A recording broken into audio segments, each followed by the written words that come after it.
Dear students, welcome to my English literature class of grade 3rd. Today, in this video, I will recite you a wonderful poem that is, I am practically perfect. Now come to the page number 11. I am practically perfect. Students, this poem is written by Ken Nesbitt. Ken Nesbitt is an American children's poet. On June 11, 2013, he was named Children's Poet Laureate by the Poetry Foundation. Now I have already discussed with you about the poet. Now come to this poem, I am practically perfect. Practically means almost. जब हम पूरी तरह से किसी काम के लिए perfect होते हैं. आपने भी लाइफ में बहुत सारे काम किए हैं जिनमें आप परफेक्ट हो, जिनमें आपको लगता है कि आप पूरी तरह से परफेक्ट हो. So first of all I will recite you this poem. After then I will explain you according to the stanza wise. Now come to the first line. I am practically perfect in every respect. I have not a flaw you could ever detect.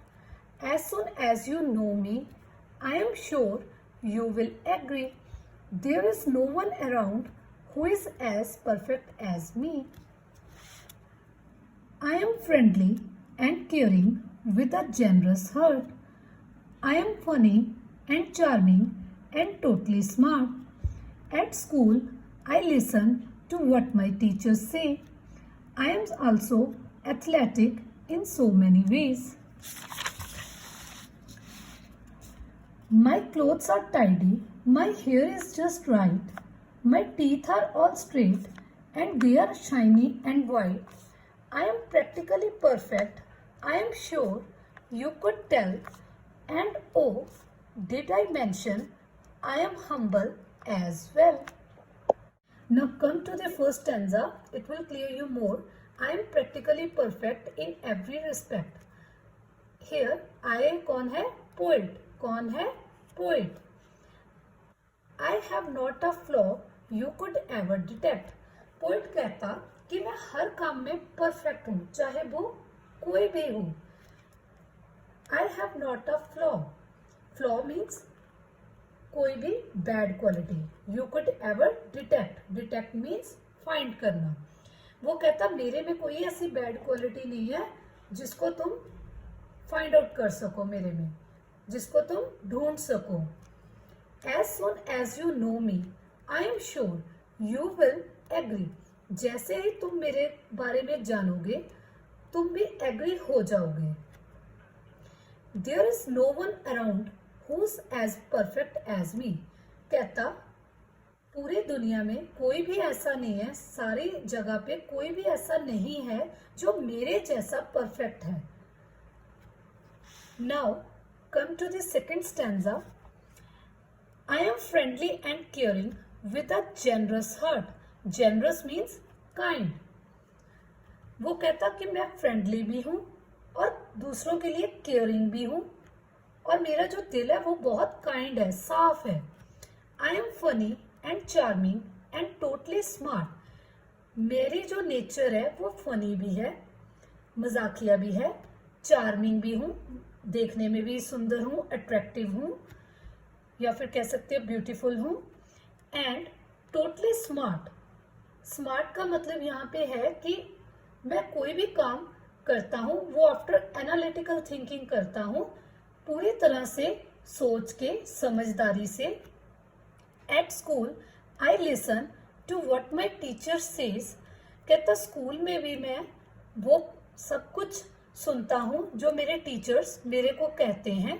मैं उनकी हर बात मानता हूँ, ओबे करता हूँ और उनकी रिस्पेक्ट भी करता हूँ.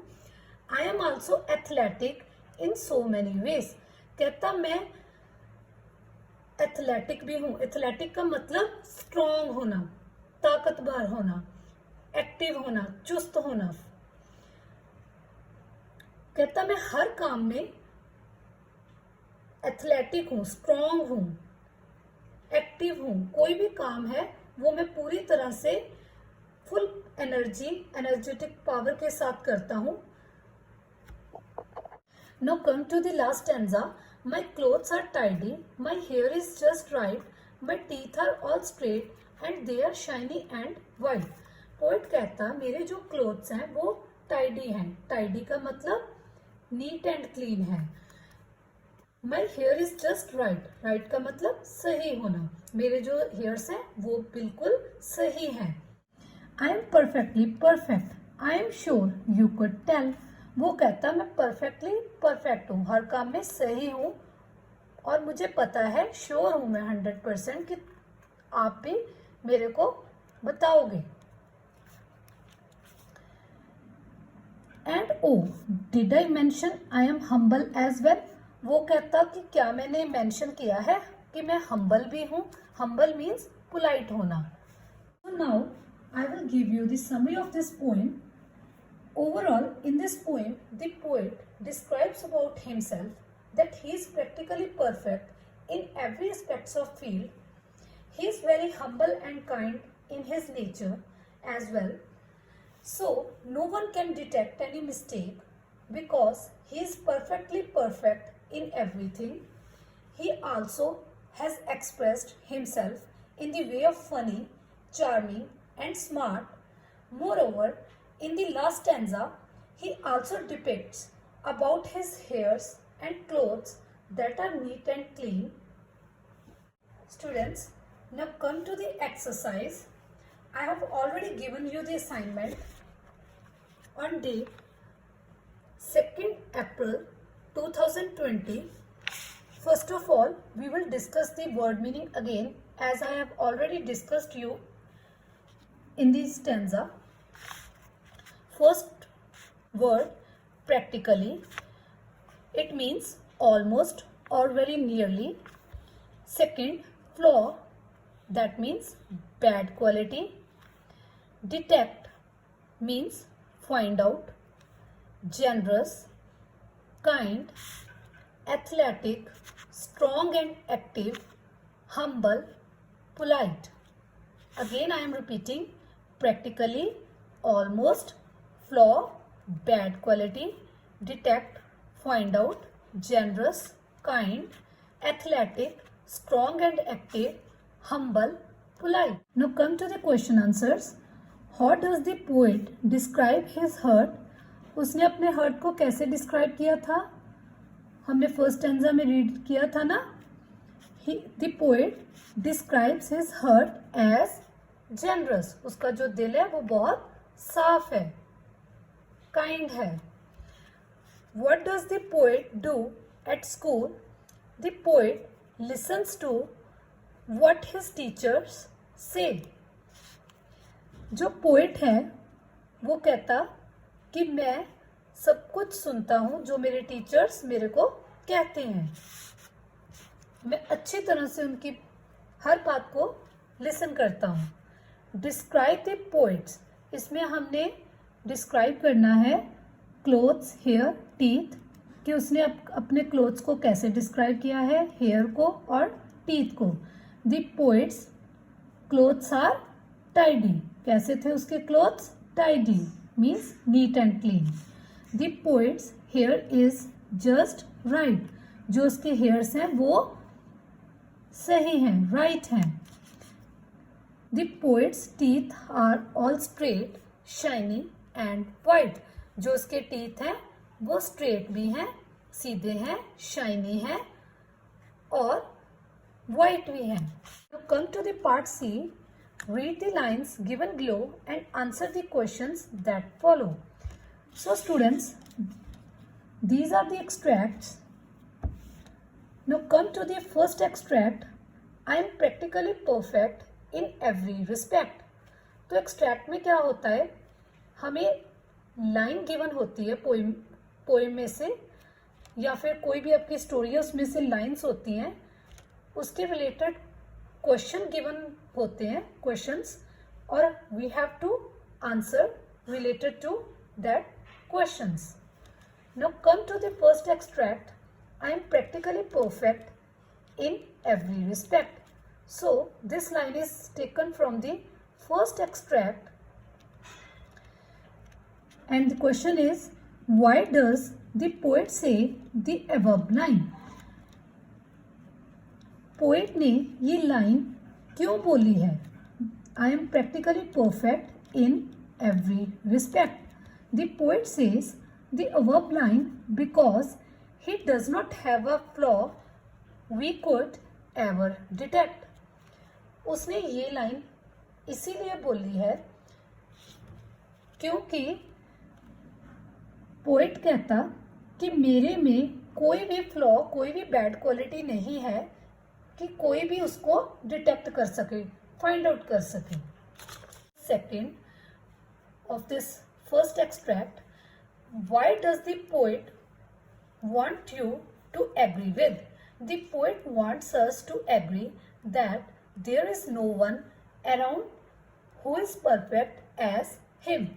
वो कहता कि मेरे जैसा कोई भी नहीं है कि जो मेरे जैसा परफेक्ट हो. Now come to the extract second. And oh, did I mention? So this line is taken from the last extract.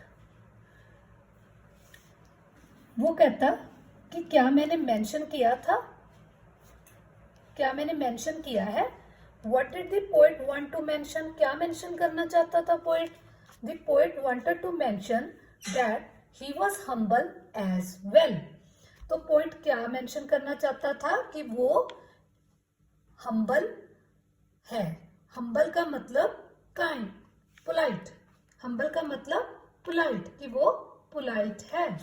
How many times does the poet से आई एम प्रैक्टिकली परफेक्ट? कितनी बार बोला है उसने, पोएट ने poem में कि मैं practically perfect हूं? 2 टाइम्स बोला था ना.